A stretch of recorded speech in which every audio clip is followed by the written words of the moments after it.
Wow, you all got quiet very quickly. That never happens. Good morning, everyone. Welcome to the first ever hybrid What's Up Downtown breakfast. To all of our friends on Zoom right now, worldwide, literally you could be worldwide watching on Zoom. Welcome. We're excited to have you. No offense to those on Zoom. We're even more excited to have all of you guys here live back at the beautiful Edgewater Hotel. It is so great to see so many faces. Welcome back. Boy, it's been an 18 months. So give yourselves a round of applause. We're going to move forward for years to come with the hybrid model. So we're very excited to test this out today and see how it goes. Fingers crossed. No pressure, Morgan, on your presentation as the first speaker in a hybrid event. So we think this is the way of the future. So we'll be back here at the Edgewater Hotel every single month. We can't wait to see you all again as we have wonderful, wonderful speakers coming up over the next few months. Speaking of great speakers, this morning we have Morgan Ramaker, the Executive Director of BCYCLE, to give us an update on everything that's happening. And it's been 10 years since BCYCLE started here in Madison. So we're excited to hear from Morgan, but before, we wouldn't be here without our members. We've got several new members here this month, Integrated Art Group with Margaret LeMay and Alan Pincus, and Sketchworks Architecture with Aaron Summers. Welcome to DMI. We are so thankful for you guys to join, and please let us know if you need anything from us. We do. There we go. Thank you, Ben. Thank you, Ben. Ben Schmidt is in charge of our applause today. So yes, he's our applause meter. So if he starts applauding, you applaud. So Morgan, just pay more attention to him to get applause in your speech. Yes. We have had some big news, though, on the advocacy front here at DMI. Last week, our board of directors and our executive board approved a statement on bus rapid transit and State Street. And I want to go ahead and read that statement today. If anyone has any questions or wants to get involved, please come see me after. Downtown Madison, Inc. strongly supports bus rapid transit. However, we join other stakeholders in opposition to the proposed routes downtown and the placement of stations on State Street in the Capitol Square.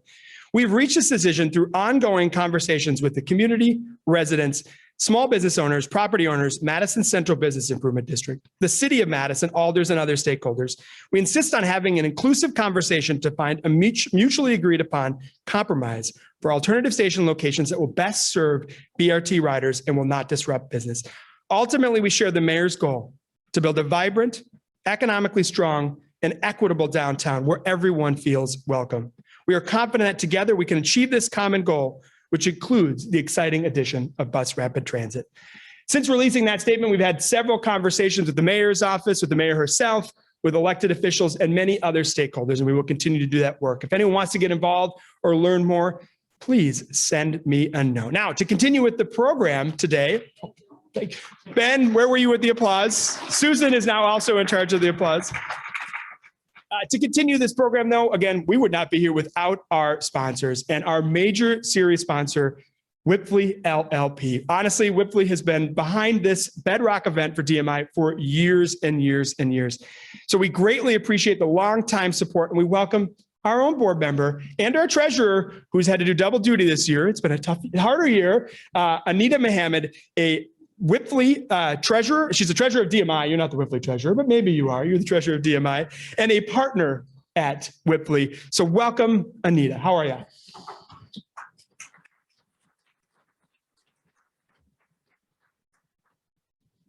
Thank you, Jason. Yeah, my name's Anita Mohammed. I am a tax partner with Whipley LLP and treasurer of the DMI board of directors. Whipley is really pleased to be the major sponsor of the DMI What's Up Downtown Breakfast Series. And I am very excited to be back in person this morning at the Edgewater. And for those of you that are watching virtually, I really hope that we can see you soon in person. Whipley is a multidisciplinary professional services firm, and we just want to specialize in helping businesses and organizations like yours to create lasting positive impact. We help leaders navigate these ever-changing economic environments. And we invite you to join us on whipley.com to see industry-specific insights for financial institutions, construction and real estate firms, nonprofits, manufacturing, and more. Thank you for joining us this morning, and I hope you all enjoy the program.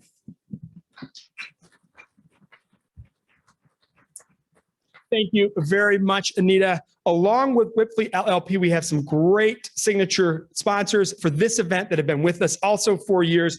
Ho Chunk Gaming Madison, Michael, Best, and Friedrich, the State Bank of Cross Plains, and our special contributors, our friends at the beautiful Edgewater Hotel, UW Health, Unity Point Health, Meritor, and Quartz. Let's give a round of applause for all of our sponsors. Thank you. Many of you guys are here today.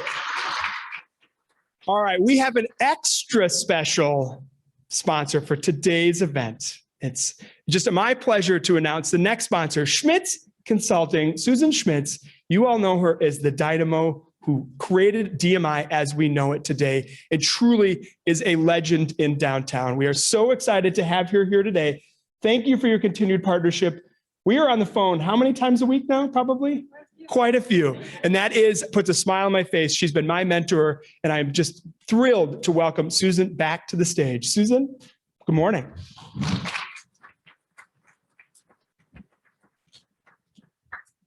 Thank you. Thank you, Jason. And if there's anyone in this room, and there might be, I'm his predecessor.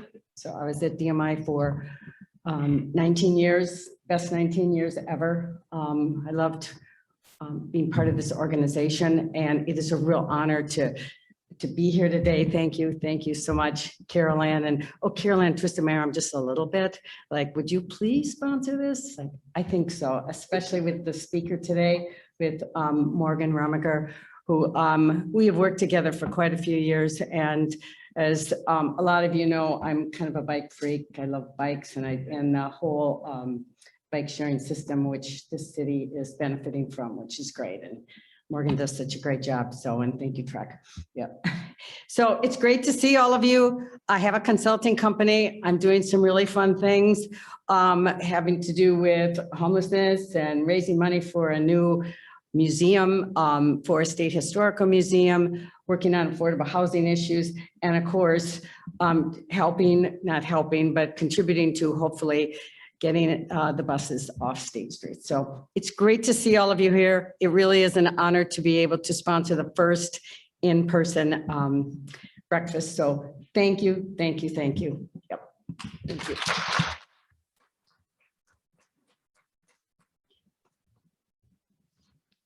Thank you, Susan. Susan continues to do just amazing work. As she mentioned, the work she's doing with the purpose-built homeless shelter is going to help our entire community, just over and above working on the new potential historical museum downtown. Yeah. So continuing to give to downtown. And we're just so thankful to have her as part of our team.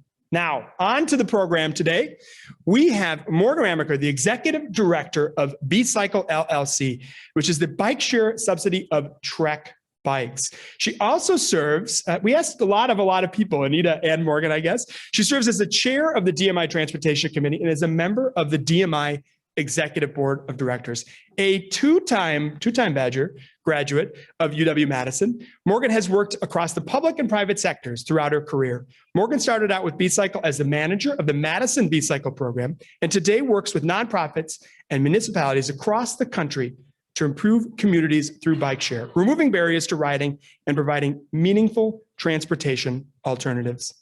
Morgan lives 2 blocks from a BCYCLE station and downtown, I should note, and has hardly touched her personal bike since Madison BCYCLE went electric. We are pleased to have Morgan with us this morning to talk about the future of bike share of Madison and throughout the country, as well as Madison BCYCLE after 10 years.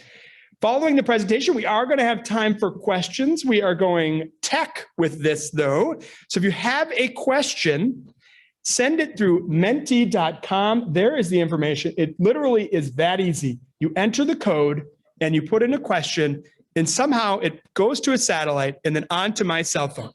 That part I cannot explain, but it is magic. It is magic. For those of you watching at home, which there are a lot of you, send your questions in through menti.com and we'll get those questions answered. So think up the hardest questions for Morgan. So with that, it's my pleasure and my honor to welcome our board member, Morgan Ramaker.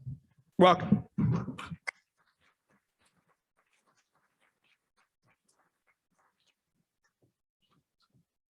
Thank you, Jason. Thank you, DMI, and thank you everyone for having me here today to talk about B-Cycle, talk about bike share. It's a real treat and pleasure for me to be back in person here with you and to share a little bit about what's happening in the bike share industry. Thrilled to be part of DMI's board, stepping into the transportation role earlier this year, trying to fill some big shoes of Janine Punzel. But we have a great group there. And if any of you are curious about that, definitely reach out to me, to Jason, to the crew at DMI to hear more about what we talk about in those transportation groups. I promise it's not all bikes, but today it is all bikes. So as we get started, I just wanted to share a little bit about B-Cycle. So B-Cycle has actually been around for over a decade, and we have launched in that time over 50 bike share programs across the US. B-Cycle is a fully owned subsidiary of Trek Bicycle. And the reason why Trek, a bike manufacturer, owns B-Cycle is aligned with the corporate objective to change the world by getting more people on bikes. Trek really sees the bike as a simple solution to a lot of complex problems, from health to congestion and traffic, and a number of other things besides just being really fun. And bike share is a great way to do that. We think about bike share as the bike's role in public transportation, and I think it has a really meaningful role to play in communities. So as we've rolled out these 50 bike share programs across the country, we were the first on a number of things, the first large scale system in Denver, and I'll talk a little more about that. We launched the first transit integration with bike share in Los Angeles. And you hopefully all know we had the first full conversion of a system to all e-bikes right here in Madison, Wisconsin. So before we talk about the future of bike share, where it's going, you got to talk about where we've been, because like the wheel, it's a little circular sometimes. So I'm not sure if you all know this, but bike share is actually very radical, and its roots are that way as well. So this is kind of a fun one. Bike share started in Amsterdam in the 1960s. It was called the White Bike Plan, and it was actually a group of anarchists who felt that this is a quote, "the asphalt terror of the motorized bourgeoisie has lasted long enough." So they took to the streets and painted a bunch of bikes white. And the idea was, we'll just paint these bikes white. We'll have them everywhere. The bikes will never be locked. They'll be available for you to use when you need them, to leave them where you don't need, when you don't need them. And it will change the atmosphere. There were some really cool things about that. A lot of energy that has continued since that time, but there were a few things working against them. Number one, the city was not really pleased with the situation. So a lot of the bikes were collected and impounded by the police. And there was a fair amount of theft and vandalism. So kind of highlights a couple of things that have built success in cities since that time. Great partnerships with the community, and making sure that you have a really safe and secure, but also accessible system. So from the 1960s, the idea was there, the spark was there, it just needed some refining. Fast forward to Copenhagen in the 1990s, and their city bike program. And there were a couple of things that were unique here that made it an advancement from where things had started. Number one, it had that official involvement from the city. The second is that it was a bit of a canvas, if you will. It had the opportunity for sponsorship. So Coca-Cola, some other organizations used it as mobile advertisements around the streets, a trend that would continue into the future of bike share. And lastly, maybe you can intuit from this picture, they weren't the most attractive bikes. So that was a theft deterrent in itself. They were designed to be a little funny looking so that if you did steal one, someone would probably know what you had done. And they also made parts that were not compatible with publicly easily available bike parts to deter the theft. So definitely steps in the right direction and the evolution of bike share. Another really big step in the history of bike share came in Paris, as well as a couple of other cities, Vienna, Lyon, as well. And this model of bike share as advertising in the public right of way. So in partnership with JCDecaux, they launched the Vele program in Paris. And that is a combination of the French words for bike and freedom. So again, these kind of roots of freedom through the bike, which is something that resonates today. Because of that program, the number of bikes on the streets in Paris increased 30–40%. And in just the first 5 years, there were more than 130 million trips. So about a third of the bikes that were out were estimated to be shared bikes. So this was really something about the city wanting to commit to being a bike-friendly city and making a big move in that way. Now, there were a lot of advancements there. That advertising model really is something that played forward. And the other change that I didn't mention about the previous one is that this is the first time it was not free to use bike share. So in Copenhagen, you had to put a little coin in to get the bike out. You got it back when you returned it. In Paris, you did have to pay for bike share. So that brought in another revenue stream of user revenue, although it was pretty nominal. And if you kept your trip short, you usually didn't have to pay much at all. One of the big issues that came up again in Paris, but to a significant degree, was theft and vandalism. So nearly 16,000 bikes be replaced because of damage and theft. So that continues to be a theme to be addressed. But overall, really seen as a success in the community, with most of the community members viewing it that way and getting 138 million people riding. So I'm going to make this a little more US centric here and talk about the launch of bike share in the United States. So there were some questions about whether this would be viable. Here we didn't have the bicycle mode share that they have in Europe, 1% compared to over 25% in the Netherlands. So would that work? What's the business model based on the evolution that we had seen to date? So what launched in the US, the first large scale program in Denver, was a nonprofit organization running the bike share program. And so the revenue model there was public grant and subsidy to buy the capital equipment, and then funding via user fees and via sponsorship and advertising to subsidize the operations. So this got actually started around the national conventions in 2008. Both the Democrat and Republican had kind of a pilot of bike share, and the Democratic National Convention was in Denver, and that led to the launch of Denver BCYCLE in 2010. One of the things that was interesting, kind of looking back at history, how many things stay the same, is the search for a viable revenue model. Even back then, there were questions about, can this float? What is it going to take between public and private to make this successful?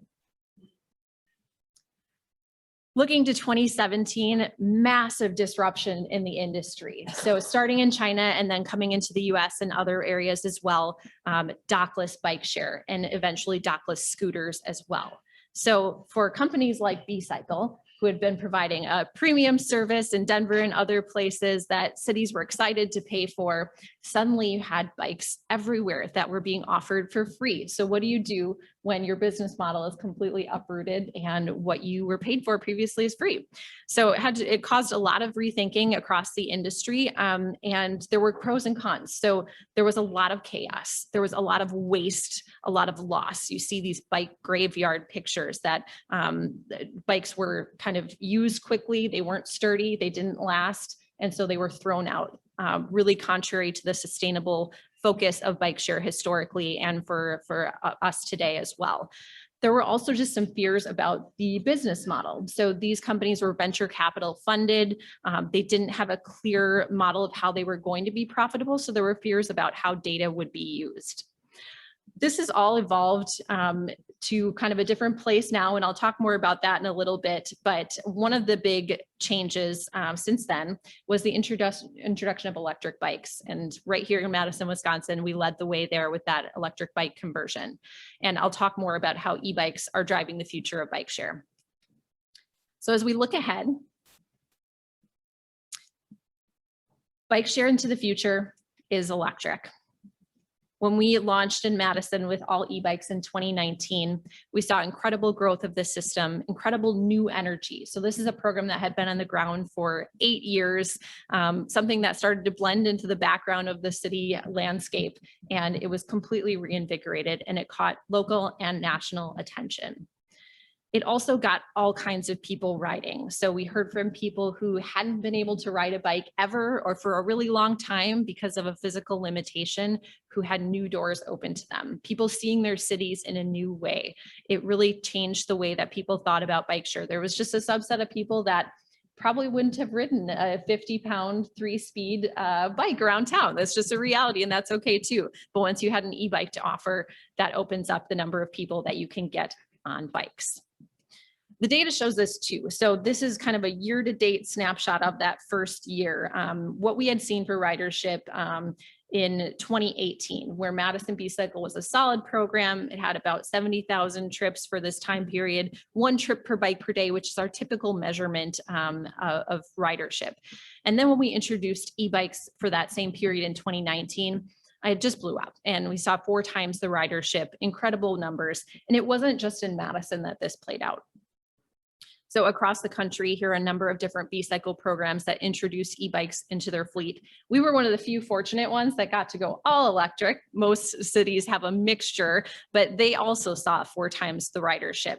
And what this really means is that this became a meaningful transportation alternative for people who hadn't considered it before, and really opened up the opportunities for this to be a viable model into the future. And one of my favorite stats from all of this too was just that people are using their cars less often because of BCYCLE, and that's what we're all about. The initial e-bike launch was really exciting, but it hasn't changed since then. The e-bike effect continues, and particularly last year through COVID. So a couple of big news articles about that growth that we saw. And I'm going to share a little bit of data too from our BCYCLE systems.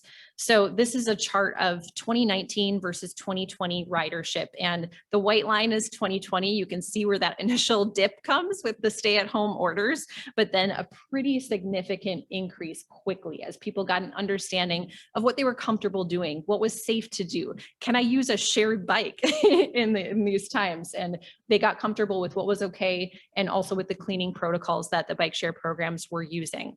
The biggest thing to note here is that the systems that saw increase in their ridership through the pandemic, the common theme was they had e-bikes. Those that didn't have e-bikes saw their ridership decline. So it really is making a significant difference in the viability of these programs.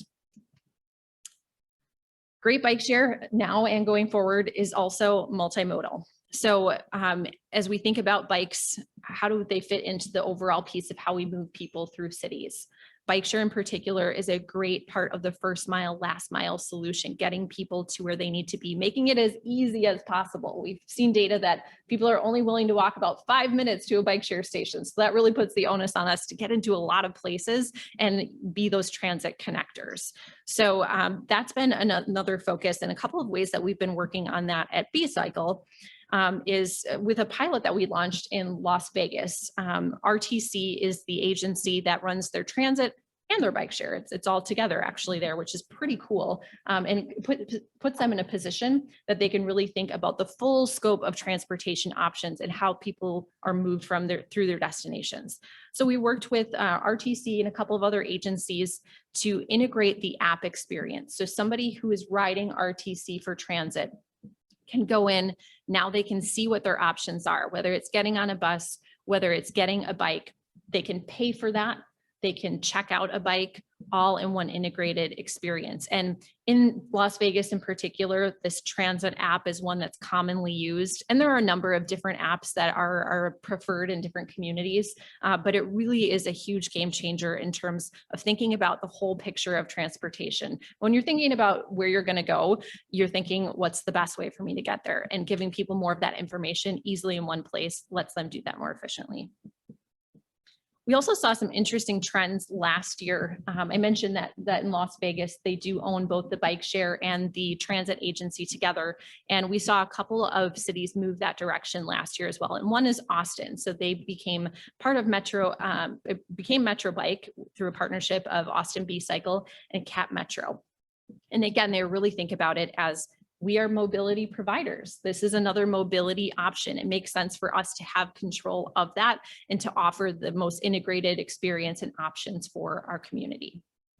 We saw a similar thing happen in Fort Worth. So way to go, Texas, Trinity Metro and Fort Worth bike sharing merged. And again, using that app experience to think about how do we make this easy? How do we get people onto these different modes? And they took a little different approach. It's called deep linking, if anyone's interested in the details, but basically you start from their app and then you can click on a bike share station. It sends you over to our app. So still a really nice, pretty seamless option. And again, these are focused a little bit more on the integrated app and mobility experience, but we've also seen great results from the integration of transit fare as well. So it'll be interesting to see how that evolves. But the bottom line is that multimodal integrated approach is really where we have the opportunity to make a big difference.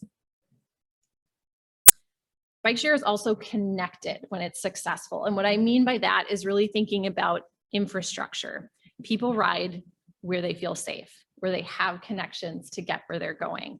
So a really cool case study, maybe some of you are aware of, is in Seville, Spain. So they really took this, we'll build it and they will come approach. And they had a really unique political opportunity to do this in a very short time frame. So in just 4 years, they built out this network that's now 112 miles. They took over parking spaces to transition this network and really made it an all-in approach. And they were able to increase their bike mode share significantly. So incredible numbers, including cycling trips on a working day, increasing by over 400%. So again, when people have those options of connected, safe ways to get around, they take them. There are fun stories about, everybody in Seville was getting a bike for Christmas that year because there was a place for them to enjoy it. Another cool example of this was in, oh, I forgot, I have one more chart here. So this one has probably the best chart title that I've seen before. Guess when the protected bike network was built? And the red line you see there is motor vehicle collisions per million bike trips. And the green line is the number of bike trips. So you can see pretty easily what was going on there. Going back to Las Vegas, we had this big question last year of what happened in Las Vegas. So ridership was plugging along as it was. And then in May, things just went crazy. And there was a little bit of we think a little middle finger to COVID happening there too, if you will. But we were looking at the data and we said, what is going on here? And what happened was we found out that they had blocked off the Las Vegas Strip to car traffic for maybe the first time. I'm not sure about that, but even Wayne Newton was out there riding his bike. And again, when people have those safe places to ride, they go there. And, Vegas is obviously a huge tourist destination. That wasn't happening last year. So it was locals enjoying their own community and local tourism and having that experience on a bike that maybe then can translate now as they're going back to work for some people into a new commuting option that's in their consideration set. Bike share that's successful is also flexible. So I talked a little bit about the dockless trend and, we learned a lot from that. Anytime you have that kind of disruption as a company, you have to really look at what are our strengths? What do we do really well? What do we need to learn from? And one of the things that clearly came out from that was that people did want more flexibility. They wanted to go exactly to where they want to be, that 5-minute walk idea. And so how could we adapt to that? And that also related to the app experience, making it more user-friendly. So it really forced us to shift in some really positive ways and reimagine our station approach. So this is beautiful Santa Barbara, California, where we launched a new program earlier this year. If you have a chance to go, you have to go. It's wonderful. They also have a State Street. It's their kind of main drag as well. And these are a couple of bikes in that area. And the thing you probably notice is that they are, well, hopefully a little more attractive, but they're a lot smaller than what we have here in Madison. You're used to the very big stations of 15 docks. You want to make sure you have enough docks, enough bikes so that people have their options when they get there. But we're kind of rethinking things with these new docks. You only see 2 there, but right down the block, there's going to be another group of 3 or 4, and they're all flexible to be in different locations. So the Santa Barbara community had the Streetery program going last year as well. And they were able to put a couple of docks right outside of the outdoor cafe seating. And that really provides a viable option that people are going to take advantage of. So we really felt that this gave us the best of both worlds, flexibility that people really need and want, but also the order and reliability, predictability that's super important to cities who are managing the public right of way, but also to riders. We find that people are more likely to ride. The ridership is higher when you do have that docked option. So we feel we've got the best of both worlds going forward here. And another way that we're thinking about this is, again, through the app experience. So people are wanting to check out via their mobile app. It's about 70% of checkouts here in Madison, which still shocks me. I guess I'm one of the only ones with my little fob. I do use the app occasionally, but making it something that's more useful for people. So on the left here, you see what it looks like when you try to check out a bike in Madison on the app today. You can go there, you can see how many bikes there are. You can see how charged up they are. So if I see there's a low battery, which never happens because our team is awesome, but I can go somewhere else and really plan ahead so that it works with where I need to get to. And also, like I mentioned, those app integrations to be where people are, whether it's transit app or other options, really having that integrated approach. So the last piece is bike share is profitable. Question mark?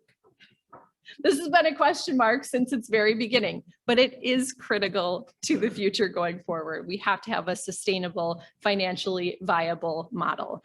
And our industry has gone through a lot of upheaval in the past year. There's a lot of chaos, but despite all of the change, the new entrants, the exits, the mergers, the acquisitions, we're really staying focused on what is our goal. It's getting more people on bikes. Changing the world by getting more people on bikes, and really see a couple of business models that are possible with that. First, across the country, like I mentioned, there are a number of programs that are integrated into transit or in the municipality where they want that control, they want that integrated experience, and they have the ability and willingness to pay for it. The second is that nonprofit model, which is a bit of a mix where they can access federal and local funding for capital equipment, but they're out there seeking local support for sponsorship as well as user revenue to keep the program growing. The last is for-profit and at risk. And the thing I want to add to that is one that is in connection, in partnership with shared goals with the community. And that last one is what we have here in Madison. And I'll talk in a little bit about why we've been able to be successful through that partnership. But for us, it's about focusing on what we can be the best at. We can't do it all, but we can do really well at e-bikes, docked bike share that's flexible, and having great operations, providing us a model forward that's sustainable and scalable. And that's kind of where we're focused right now. So we've had this great experiment here in Madison and also in Broward County, where we run a program on what is the best way to operate bike share for our communities. And we've seen that with e-bikes, we've got higher ridership. With these new docks, we have the ability to expand more flexibly and more affordably, and it puts us in a position to grow. So from these originals, this year in the first quarter, we launched programs in Santa Barbara and in Greenville. Yet this year, we will open in Nashville, Encinitas, and we already have transition in San Antonio. And there's more to come. And part of that is really the model that we've built in Madison, in Broward County, showing that with that community partnership, with great ridership, with great networks, we have a viable model for the future. And all of this leads to bike share that is changing the world by getting more people on bikes. So I want to switch gears a little bit to talk about Madison, but I'm gonna get a little water here first. We, as Jason mentioned, have been here for a decade. It's been an incredible 10 years.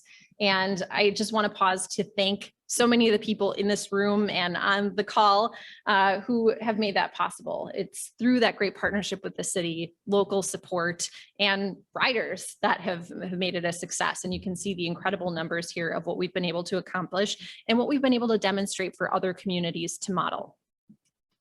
So dialing back to 10 years ago, the bike share program got rolling in 2011 with just 6 stations in the downtown, great locations, but a small network to start. And perhaps some of you remember those red bikes being around town. And from the beginning, we really wanted to be focused on being part of the community. So I think one of these pictures might look more familiar than the other, but we started out with an art bike program in the early part of the program. That was a partnership with the Boys and Girls Club and with Metcalf's, and essentially had these bikes painted up and designed by kids. And they were a ton of fun that just livened up the system, and they got great ridership too. People always love finding the unicorn bikes. That program evolved, and this last month we launched the new generation of art bikes at Garver Feed Mill. Wonderful space there to have our our launch event, working with local artists, working with so many of the companies and organizations in this group and beyond to really have an incredible impact. And the program this year resulted in 28 bikes that were sponsored, working with 20 artists, 13 sponsors, and benefiting 16 nonprofits. Another one of the fun things that we tried over the years was biking through the snow. Back in 2015, we were able to stay open through working with our city partners. Normally our contract provides for closure from December 15th to March 15th, but we gave it a ride in the snow. We put on some snow tires. We had a smaller subset of stations that were open. And, I hope we can come back to it at some point. You got to be a little careful with the e-bikes, but I think there's an option there in the future too.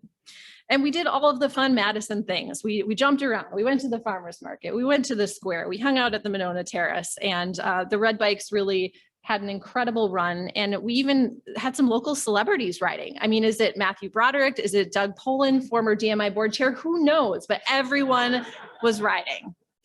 And that resulted in over 1 million trips over that 10 years. Just incredible to see the trajectory. And here's what it looked like.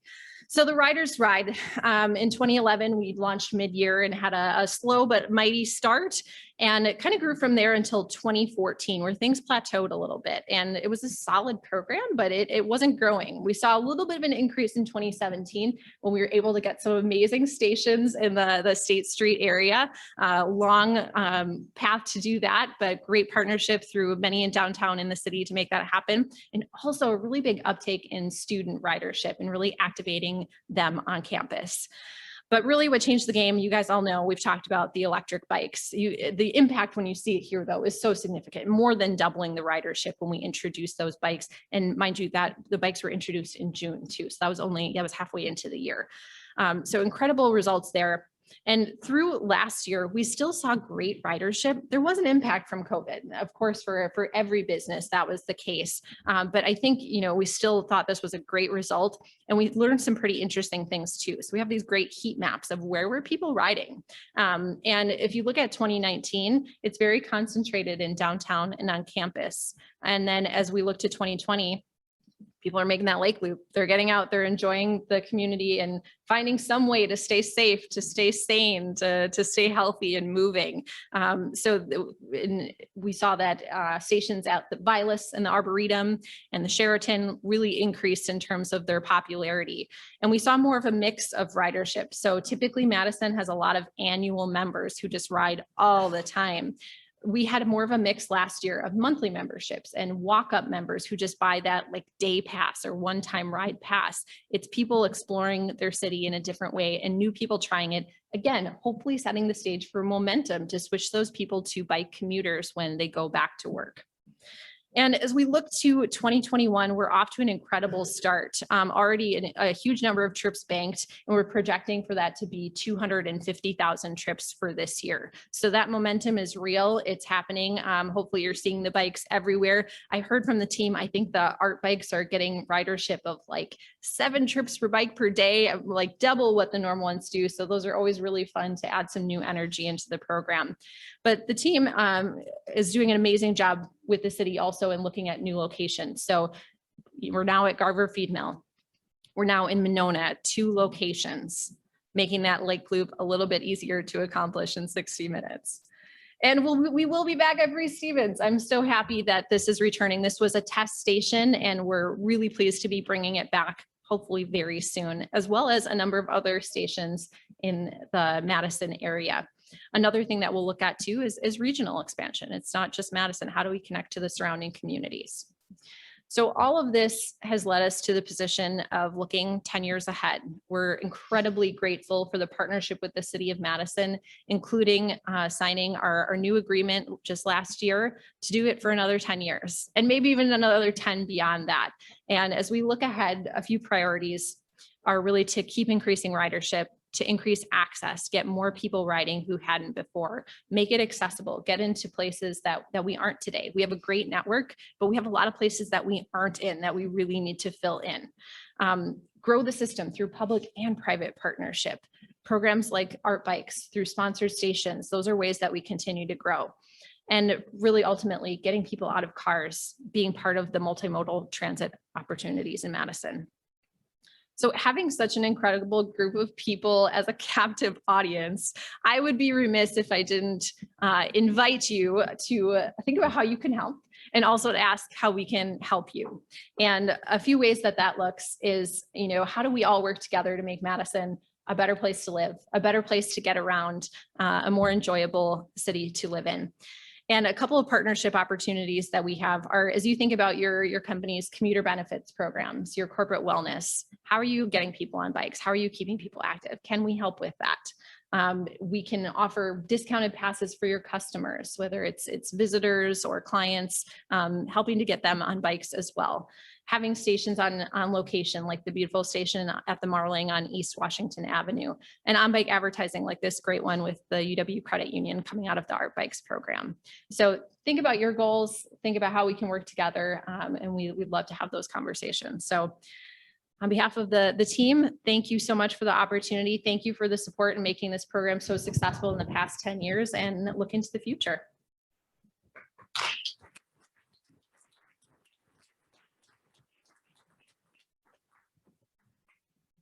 Yes, I'm the cool guy with two mics. This is new, I guess. We have one mic for here and one mic for Zoom because we've got dozens and dozens and dozens of people watching on Zoom right now. So if you have a question, all you literally have to do, and I am not tech savvy, I'm 44 years old. Why I'm announcing my age on this stage, I don't know.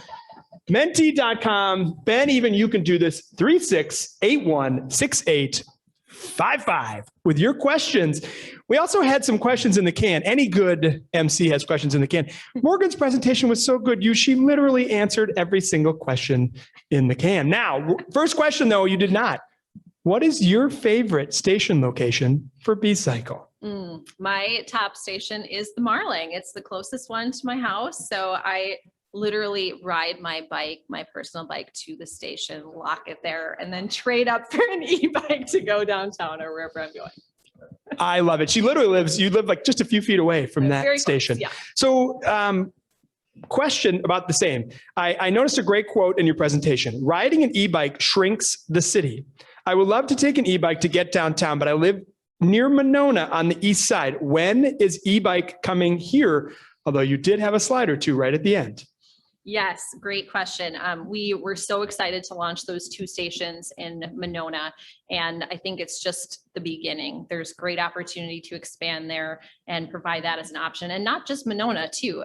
So great conversations happening with other neighboring communities who see the impact in Madison and want to bring that more broadly in the region as well. So hopefully we'll continue that trend. I love it. I love it. What are all the different ways that one can check out a bike in Madison, and what does the checkout process look like? What's the cost? Sort of how did that userability, is that a word? Userability? It is now. Sure, yeah. Great question. You have a couple of options. You can walk right up to a kiosk and buy a pass right then. So using your credit card, buying a one-time pass, pressing a couple of buttons, and then it'll release a bike and off you go.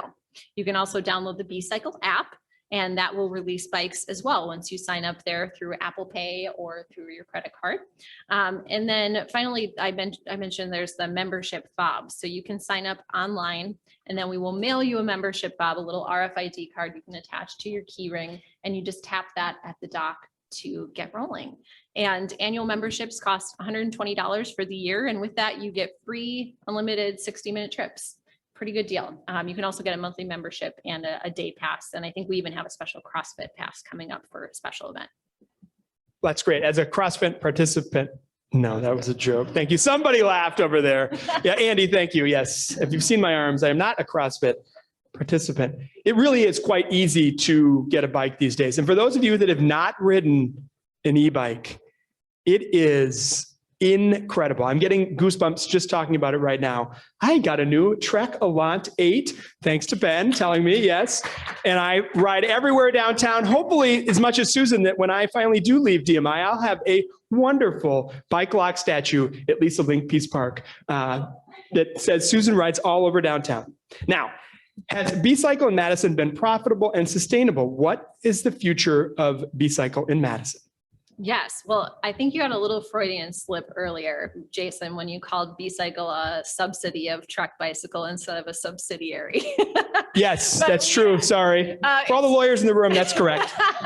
No, it's perfect because I think, we have been transparent about in the past, Truck has subsidized the program here in Madison, and that's part of the public-private partnership that we've embarked on. I think as we've seen things change in the last couple of years with those factors I mentioned of e-bikes leading to more ridership, more price elasticity, as well as the ability to expand more flexibly and more affordably, we are on track to have an operation that doesn't need that anymore. And that's really the goal, because that's how we grow and sustain into other communities as well. And every community is different. There are some places where it makes sense for it to be part of the municipal and transit organization. You have more control, it's more integrated, all of those things. If the funding is available and the political will is there, that makes sense. There are some communities where we think we can make it work profitably as well. So it's going to be, I think, continue to be a mixture. All right, we've got a very nice comment from the chat on Zoom from Sabrina Madison, who just moved to downtown. Not a question or comment. It was great to meet Morgan yesterday morning, and I'm excited about the partnership potentials with the Progress Center for Black Women and B-Cycle. So we're very excited to have Sabrina moving into 30 on the square, and hopefully a partnership with B-Cycle. No pressure now because it's all recorded. So there we go. We're doing it. A follow-up. I just saw you're on Monona down by the lake. Any chance of stations on Monona Drive? Great question. I think we would totally be open to that. We're just kind of starting. It's only been a few months of the Monona station. So we've got to ask riders, what do they want? How are they using it? How do they want to be using it in the future to see where else we could go? But I think there's a lot of appetite to continue that. Well, literally, I think if you just put them near Michael's custard or chocolate shop locations, we'll all feel better about our dessert. Bikes and ice cream. Bikes and ice cream, yes. Talk a bit more about the challenges of warm weather locations versus cold weather locations like Madison to achieve success. Yeah, it's a different model when you've got basically 9 months to make all of your revenue, but there are plenty of industries that do that. And so we do have that unique challenge in Madison. We also have a lot of great opportunities too, though. We have an amazing network. We have an invested city partner. We have, great local support. So all these factors come together to make it successful. But we do look at a number of those things of, what is the network like? What is bike ridership like? What is tourism like? What is commuting like in a community to determine how viable it is. And we have a mixture of both. We're in Santa Barbara, we're in Broward County, Florida, and we're here in Madison. And it's definitely a different dynamic. We see different mixes of who are the people who are riding and why are they riding? What are they riding for? For Broward County, for example, it's a lot more tourists and it's a lot more walk-ups. But even that last year when people were not traveling, you had local tourism. So that was really incredible to see. So I think there's even opportunity there. There are some unique challenges in those warm weather climates too. Being by the ocean, throwing salt and sand on stations and bikes, holy cow, that's like our little petri dish. We get to see what's gonna happen to equipment. We put it there and we'll find out very quickly. And I will say too, in terms of the winter climates, we do close. That's part of our agreement with the city. It makes sense for us at least now, but Milwaukee, they stay open. Maybe not the full system, but they do. There are communities that stay open year round. We can be Milwaukee one day too. Bucks and six. All right. Way to go. Thank you. Way to go. I have teased Morgan often that she seems to only put new B-Cycle locations in cities really nice cities that she wants to travel to. Santa Barbara, San Antonio, Memphis, Broward County. Oh, great. Now my phone just went out. There we go. Okay. I think I know who this question's from. Is TIF funding available to expand stations?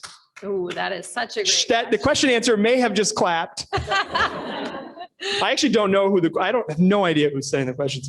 No, that's a great question. It's one that we've been interested in exploring, and I know they have done that in other communities, and there might be some limitations on how and why, but you can definitely see how that would fit in with the goal of that TIF funding. And so I think that's definitely something on the table to explore. This is a very personal question, but I promise you I did not ask it since I live 400 feet from these. Can we get a station at the Buffaloes at Midvale? If you haven't seen the Buffaloes at Midvale, right up Midvale on the bike path, they get decorated frequently. They had masks for COVID. They get winter scarves. It's pretty amazing. How about a station right there off of bike paths? I think is a good question. Yeah. I think that connectivity to the infrastructure is really important. And we are in a better position now to expand into the west side than we ever have been before because of e-bikes. There was always interest, but it was like, how many people are going to, get on those bikes and really trudge through? So I think that's changed now. And so there definitely is interest and opportunity in doing that. And when we look at new station locations, we're looking at how close is it to bike infrastructure? Is there, local support for it, whether that's, good ridership or businesses that, want to be part of that. Those are all parts of the equation. And also how far is it from other stations? So I think that's the big thing, is continuing to build out the network. We did a really, we made a huge progress in the last couple of years in building downtown density. And that's so critical for the expansion of the network. And kind of going back to that idea of people don't want to walk far. So you really have to kind of build it out. And I think that's happening. I think this is a great question. What tools are available to educate would-be riders to help overcome the mystery of getting from thought to actually riding? It's such a good question. We were just talking about this last night too, because we do see where there's a group of people who either just will say, I don't know how to use it. I'm just going to look at it. I don't know how to do it, so I'm not going to approach it. Or they try and they fail, which is, our worst nightmare. So I would actually say, you tell me, folks who are not living and breathing bike share all the time, what is the way that we make that easier? I mean, we of course we do user interface testing, and we look at best practices across not just the mobility industry, but others as well, of what are some best practices and making things really simple.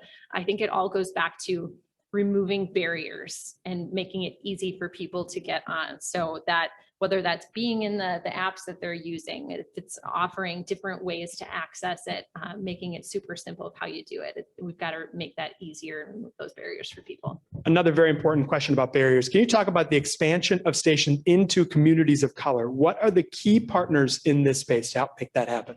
Yeah, it's such a great question. I think, we wanted to densify downtown, like I said, so that we can expand into other communities, because if it's an island, it just doesn't work. And we're getting to the point where we are able to do that. And I think the flexibility of the new docking technology makes that possible too. You don't need like a big kiosk in every neighborhood. You could just have a couple of docks near places that people want to go, whether that's, grocery stores or community organizations or local businesses, and creating that connectivity and really understanding what would be the uses, the needs, the interests of people riding that. So the question asked about who the local community partners are for that, it definitely needs to be that integrated approach of working with our city partners, but also the local organizations that have a better sense of what that looks like, and really having the direct conversation too. So it's not just us saying, here's what we think we should do for bike share in this community. That's never going to work. So I think that's really a big priority and an opportunity for us going forward that maybe we didn't have in the past. We were struggling to find a profitable, sustainable operation, and it was difficult to offset places that might not have as high a ridership. But do you have more of an opportunity now where you have some stations that are going to generate a lot of revenue, and that's great, we'll take that, and then kind of have that offset stations that are in neighborhoods and are just going to be more of a commuting tool, not necessarily a revenue driver, because all are important to make sure that we're really serving the full community. Speaking of working with partners, to what degree are there organized B-cycle tours and or events that I could participate, like with Madison Eats and things like that? Nailed it. Madison Eats is a great one. I did not know that. Maybe this person did. I don't know. That's absolutely right. They do great tours. They use B-Cycle, and it's an awesome way to get around and explore a couple of the great local businesses. And there are probably more that are more informal, but that's the one that we work most directly with. All right, we got time for two more questions, and this is a very Wisconsin question. Is it legal to drink and bike? I don't think it is. As a lawyer, it's not, but yeah. Yeah, I'm not the lawyer. But Yeah, I'm probably not going to recommend. I'm not barred in the state of Wisconsin, but I'm pretty sure it is not. All right, we got time for one question. I think this is, I really like this question a lot. There are so many pieces to bike share success: political will, connectivity, ridership, et cetera, here in Madison. If you could wave a magic wand, what would be the biggest game changer for bike share here in our home city? Such a good question. I didn't come up with it. Thank you. I'll take credit for it. Thank you to whoever did. A magic wand. Well, we do have a lot of things working in our favor here in Madison. We have a pretty good network. We have good local support. I think, like, thinking really big, it would be like being more integrated with transit. And we have great partnerships with Metro Transit too, and they've been awesome. But when you think about like further down the road of really that fully integrated experience of what are all the tools in your toolkit to be able to get where you want to go. And so thinking about as they evaluate what are different fare options and how do we be part of that as we think ahead to BRT, you know, if there are going to be fewer stations, there's more of a need for, you know, connectivity of the first and last mile. So how is bike share part of that? And we're very fortunate that we, you know, have those conversations with our city too. So hopefully it's not even so much a magic wand. It would be nice to be able to fast forward to when we do all the work, but I think it really is very achievable too.